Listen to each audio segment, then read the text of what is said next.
السلام علیکم ناظرین، مقبوضہ کشمیر میں تحریک جدوجہد آزادی کے بڑے بھرپور اور توانا آواز کی علامت جنہیں سمجھا جاتا تھا، سید علی گیلانی صاحب 92 سال کی عمر میں انتقال کر گئے ہیں، اور ان کے انتقال کے بعد جو ہے پوری مقبوضہ کشمیر کی وادی میں پہلے سے ہی جہاں پہ ایمرجنسی نافذ تھی اور بنیادی انسانی حقوق جو ہے وہ معطل ہوئے تھے، وہاں پر کرفیو نافذ کر دیا گیا انڈین حکومت اور جو بھارتی فورسز ہیں ان کی جانب سے، اور اس علاقے کو خاردار داروں سے تمام شاہراہیں، گلیاں اور سڑکیں بند کر دی گئیں جہاں پہ علی گیلانی صاحب کی رہائش گاہ تھی۔ علی گیلانی صاحب کے اہل خانہ نے ان کی میت کو قومی پرچم، پاکستان کے قومی پرچم، سبز ہلالی پرچم میں لپیٹ کے رکھا ہوا تھا، اور علی گیلانی صاحب کی وصیت یہ تھی کہ ان کو سری نگر میں جو مزار شہداء قبرستان ہے اس کے احاطے میں ان کی تدفین کی جائے جب بھی وہ فوت ہوتے ہیں۔ تو اس سلسلے میں ان کے اہل خانہ جو ہے ان کی تدفین اسی قبرستان میں کرنا چاہتے تھے، لیکن بھارتی فوج نے صبح کو تقریباً 4 بجے کے قریب علی گیلانی صاحب کے گھر میں زبردستی داخل ہوئے، ان کے اہل خانہ پر جو ہے کہ وہ تشدد بھی کیا، اور ان کی جو ڈیڈ باڈی ہے وہ بھارتی فورسز نے اٹھائی اور ان کو جو حیدر پورہ سری نگر میں قبرستان ہے وہاں لے جایا گیا، اور محض چند جو ان کے بہت قریبی رشتہ دار تھے اور 2-4 جو ہے کہ ہمسائے تھے ان کو جنازے کی اجازت دی گئی، اور پھر وہاں پہ ان کی تدفین کی گئی۔ سید علی گیلانی صاحب کا اتنا بڑا نام، اور جو حریت کانفرنس اور جو تحریک تھی خاص طور کے اوپر مقبوضہ کشمیر میں آزادی کی اور حق رائے شماری کے حوالے سے جو آواز اٹھائی تھی، اس حوالے سے ان کو دنیا بھر میں پہچانا جاتا ہے، جانا جاتا ہے، اور اسلامی ممالک کی تنظیم جو ہے اس نے بھی سید علی گیلانی صاحب کی جو اس سلسلے میں خدمات تھیں ان کا اعتراف کیا، اور پھر غالباً 2015 میں OIC کا جو وزرائے خارجہ کا اجلاس تھا نیو یارک میں، جہاں پہ یونائٹڈ نیشن کی جنرل اسمبلی کا اجلاس بھی ہوتا ہے، تو اس سے قبل جو OIC کے وزرائے خارجہ کا اجلاس تھا اس میں بھی علی گیلانی صاحب کو مدعو کیا گیا تھا کہ وہ کشمیر کے حوالے سے اور کشمیر کاز کے حوالے سے جو ہے کہ وہ اپنا نقطہ نظر بیان کریں۔ تو علی گیلانی صاحب جو ہے وہ 29 ستمبر 1929 کو مقبوضہ کشمیر کے علاقے جو ڈسٹرکٹ ہے سوپور وہاں پہ پیدا ہوئے تھے۔ انہوں نے ابتدائی تعلیم وہیں حاصل کی، اور پھر وہ لاہور تشریف لے آئے تھے جہاں پہ انہوں نے اورینٹ کالج لاہور اور پنجاب یونیورسٹی سے جو ہے وہ اعلیٰ تعلیم حاصل کی۔ علی گیلانی صاحب جو ہے کہ وہ جماعت اسلامی کے ساتھ نظریاتی اور فکری اعتبار سے منسلک ہوئے تھے، سید مودودی کے پیروکاروں میں شمار ہوتا تھا، اور وہ ہمیشہ یہ اظہار بھی کرتے تھے اس کا کہ انہوں نے اپنی جو سیاسی اور دینی سوچ اور فکر ہے وہ مولانا مودودی سے حاصل کی ہے، اور جماعت اسلامی کے پلیٹ فارم سے انہوں نے مقبوضہ کشمیر میں عملی سیاست میں بھی حصہ لیا، اور 3 بار وہ جو قانون ساز اسمبلی ہے مقبوضہ کشمیر میں اس کے ممبر بھی بنے۔ پہلی دفعہ وہ 1972 میں اس کے ممبر بنے تھے، پھر 1977 میں، اور پھر 1987 میں بھی اس کے ممبر بنے۔ پھر 1993 میں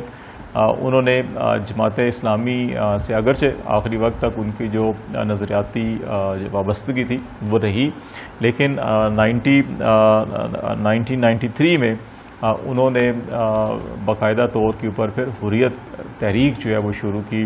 اور وہ جو عملی سیاست تھی انہوں نے 1987 میں اس کو خیر بات کہا، کیونکہ اس وقت وہ یہ سمجھتے تھے کہ مقبوضہ کشمیر میں جو قانون ساز اسمبلی ہے اس کو بڑے محدود اختیارات ہیں، اور جو حقیقی مقصد ہے جو یونائٹڈ نیشن کی قراردادوں کے مطابق کشمیری عوام کو حق خود ارادیت دینا یا رائے شماری کا حق دینا، یہ جو قانون ساز اسمبلی ہے یہ اس حقیقی مقصد کے حصول کے حوالے سے تو کوشش نہیں کر رہی، لیکن یہ جو انڈیا کے اندر رہ کر جو خود مختار، نیم خود مختاری کسی ایک کیفیت ہے اسی کے اوپر شاید اکتفا کرنا چاہتے ہیں۔ تو اس لیے پھر انہوں نے اس عملی سیاست سے الگ ہو کر پھر حریت تحریک شروع کی، اور پھر اس کے بعد جو ہے وہ 3-4 بار جو کل جماعتی حریت کانفرنس ہے اس کے وہ سربراہ بھی بنے، اس کے چیئرمین بھی بنے، اور انہوں نے بھرپور قسم کی تحریک چلائی۔ 4 بار حریت کانفرنس کے سربراہ کے طور پر منتخب ہوئے تھے، اور یہ حریت کانفرنس کی جو ٹرم ہوتی تھی وہ 3 سال کے لیے ہوتی تھی، تقریباً 12 برس جو ہے وہ کل جماعتی حریت کانفرنس جو مقبوضہ کشمیر کی ہے اس کے بطور چیئرمین کے طور کے اوپر جو ہے وہ خدمات سر انجام دی، اور آخری بار 2013 میں کل جماعتی حریت کانفرنس کے آپ چیئرمین منتخب ہوئے تھے۔ پھر برہان مظفر وانی کی شہادت کے بعد اور 2016 میں جو کشمیر کے اندر بڑی ایک دوبارہ جو ہے تحریک نے بڑی جان پکڑی، تو اس میں بھی سید علی گیلانی صاحب نے بڑا بھرپور کردار ادا کیا، اور اس میں پورے کشمیر کے اندر نوجوانوں کو بھی اور کشمیری افراد کو بڑا انہوں نے متحرک رکھا۔ اقوام متحدہ کو بھی انہوں نے خطوط لکھے، اور اس میں بھی جو 6 پوائنٹ کانفیڈنس بلڈنگ میئرز تھے تاکہ مقبوضہ کشمیر کا جو مسئلہ ہے وہ اقوام متحدہ کی قراردادوں کے مطابق حل ہو سکے، اس حوالے سے انہوں نے UN کو بھی خطوط لکھے تھے۔ نومبر 2020 میں 29 نومبر کو ان کے خلاف بڑے سنگین قسم کے مقدمات بھی درج ہوئے تھے، جب اور اس میں ایک بھارتی صحافی اور رائٹر جو ہے کہ ان کے خلاف بھی یہ مقدمات درج کیے گئے تھے۔ 2010 سے پچھلی تقریباً ایک دہائی جو ہے سید علی گیلانی صاحب نے نظر بندی کے اندر گزاری۔ وہ بہت کم عرصے کے لیے ان کو چھوڑا جاتا تھا، لیکن پھر فوری طور کے اوپر ان کو ان کے گھر کے اندر ہی نظر بند کر دیا جاتا تھا۔ وہ انتہائی ضعیف العمری میں تھے، لیکن اس کے باوجود انڈین حکومت اور انڈین فورسز اس سے اتنا گھبراتی تھی ان سے کہ ان کو کبھی بھی جو ہے کہ وہ آزادانہ طور کے اوپر نہیں چھوڑا جاتا تھا۔ سید علی گیلانی صاحب کے 2 صاحبزادے ہیں اور 4 صاحبزادیاں ہیں،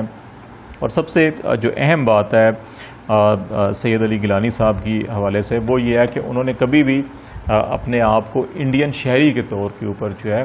وہ اس کو کبھی قبول نہیں کیا، اور یہی وجہ ہے کہ انہوں نے انڈین پاسپورٹ کے لیے بھی کبھی اپلائی نہیں کیا تھا، اور جب ایک دفعہ انہیں علیل تھے اور انہیں سعودی عرب جانا تھا اپنی بیٹی کے ہاں، تو اس وقت جب پاسپورٹ کے لیے اپلائی کیا گیا تو نیشنلٹی کا کالم ہوتا ہے، تو اس کو بھی انہوں نے انڈین نیشنلٹی نہیں لکھا تھا، جس کی وجہ سے ان کے پاسپورٹ بھی روک لیا گیا تھا۔ بعد میں ان کو پاسپورٹ دیا گیا، اور وہ ہمیشہ یہ کہا کرتے تھے اور پبلکلی بھی اس کا وہ کہتے تھے کہ جی کہ ہم پاکستانی ہیں اور پاکستان ہمارا ہے، اور انہوں نے متعدد جو ڈاکومنٹ تھے جہاں پہ نیشنلٹی کا حوالہ آتا تھا تو وہاں علی گیلانی صاحب we are Pakistanis and Pakistan is our جو ہے کہ یہ ہمیشہ لکھتے تھے، اور یہ انہوں نے پبلکلی سلوگنز بھی جلسوں میں تحریکوں میں بار بار استعمال کیا، جس کی وجہ سے پاکستان کے اندر بھی ان کو بڑی قدر کی نگاہ سے دیکھا جاتا تھا۔ یہی وجہ ہے کہ جب سید علی گیلانی صاحب انتقال فرما گئے ہیں تو پاکستان میں قومی سطح کے اوپر اس کا سوگ کا اعلان کیا گیا، تمام اہم جو قومی عمارتیں ہیں، قومی پرچم جو ہے وہ سرنگو رکھا گیا۔ آزاد جموں کشمیر میں بھی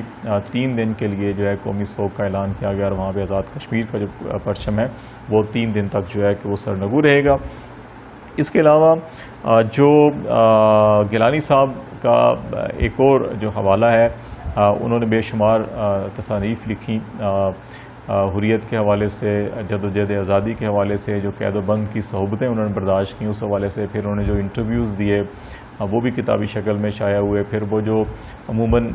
عید دین کے موقع کے اوپر خطبے دیا کرتے تھے وہ بھی ان کی تصنیف کی صورت میں جو ہے کہ وہ شائع ہوئے تھے۔ اور ان کی جو اہم جو 8-10 کتابیں ہیں جو شائع ہوئیں، روداد قفس، یہ جب علی گیلانی صاحب قید میں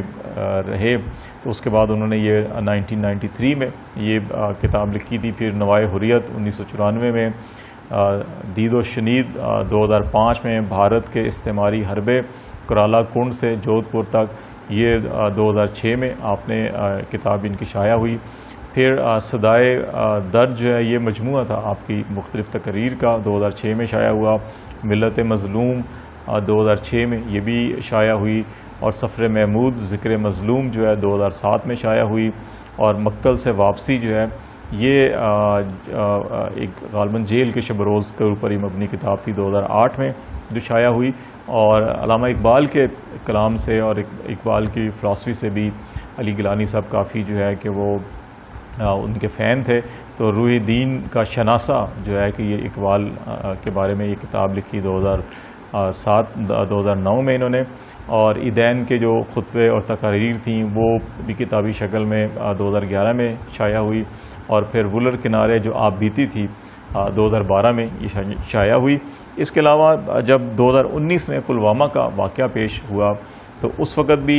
گیلانی صاحب کے اوپر جو ہے کہ انڈین فورسز نے اور انڈین حکومت نے یہ الزام لگایا ہے کہ وہ پاکستان کے لیے کام کرتے ہیں اور پاکستان سے فنڈنگ ان کو آتی ہے، اور اس قسم کے جو واقعات ہیں ان کے اندر گیلانی صاحب بھی ایک بہت بڑے محرک ہیں۔ تو اس حوالے سے ان کی کوئی تقریباً 68 لاکھ روپے جو ہے کہ وہ ضبط کر لیے گئے تھے، اور کوئی انڈین یہ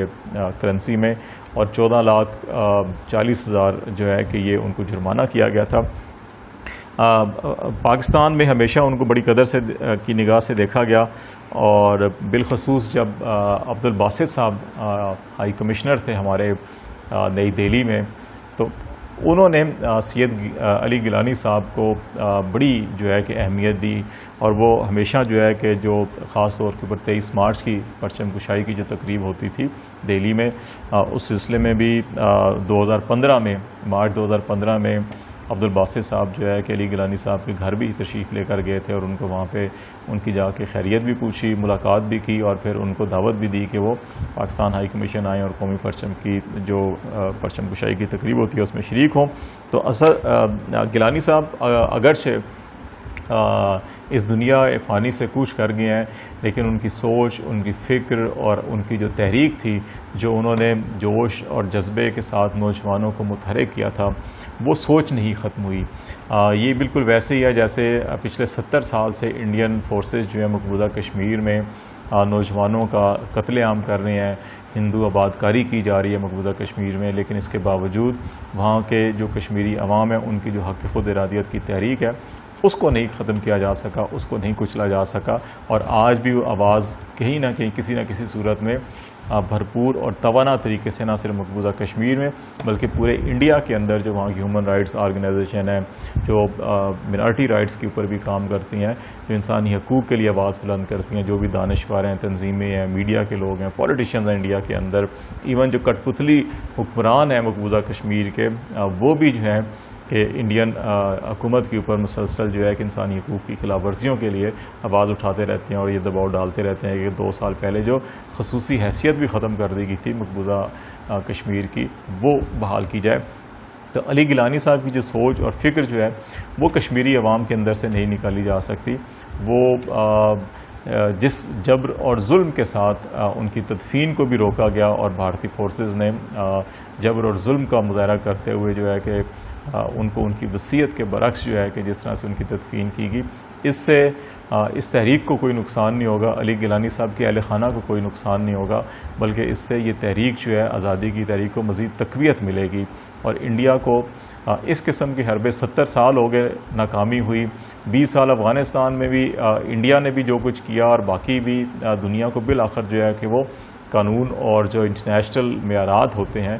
بات چیت کا جو معیار ہوتا ہے اس پہ آنا پڑتا ہے۔ تو انڈیا کو بھی 70 سال ضائع کیے ہیں، اور ایک بہت بڑا جو بجٹ ہے جو عوام کی ترقی اور خوشحالی کے اوپر خرچ ہونا چاہیے تھا، وہ ادھر خرچ ہونے کی بجائے جو ایک اسلحے کی دوڑ میں اور جنگی جنون کے اندر خرچ ہو رہا ہے۔ تو انڈیا کو مزید 70 سال ضائع کرنے کی بجائے اس کو سوچنا پڑے گا کہ اگر کشمیری عوام کو حق خود ارادیت دے دیا جائے اور اس کے بعد ان کو اپنی مرضی کی زندگی گزارنے دے دی جائے، تو پھر یہی جو معاملات دونوں ممالک کے اندر ٹینشن ہے یہ ختم ہو سکتی ہے، اور وہ تمام وسائل جو دفاع کے اوپر یا جنگی اسلحے کے اوپر یا کہیں اور خرچ ہو رہے ہیں، یہ غربت کے خاتمے، ترقی اور خوشحالی کے لیے خرچ ہو سکتے ہیں۔ تو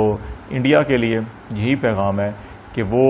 علی گیلانی صاحب کی تدفین کو زبردستی ان کی وصیت کے بغیر کہیں اور تو کر سکتے ہیں، لیکن لوگوں کے، کشمیری عوام کے دلوں سے، ذہنوں سے ان کی سوچ اور فکر کو ختم نہیں کر سکتے، اور ان کی سوچ اور فکر کو ختم کرنے کی تمام کوششیں ناکام ہوں گی۔ بہتر یہی ہے کہ ان کے عوام کو وہ حق جو اقوام متحدہ کی سلامتی کونسل نے بھی اور قراردادوں میں بھی عالمی برادری نے بھی تسلیم کیا ہوا ہے، اور انڈیا کی خود قیادت نے اس حق کو تسلیم کیا تھا، وہ حق دے دیا جائے تو زیادہ بہتر ہوگا۔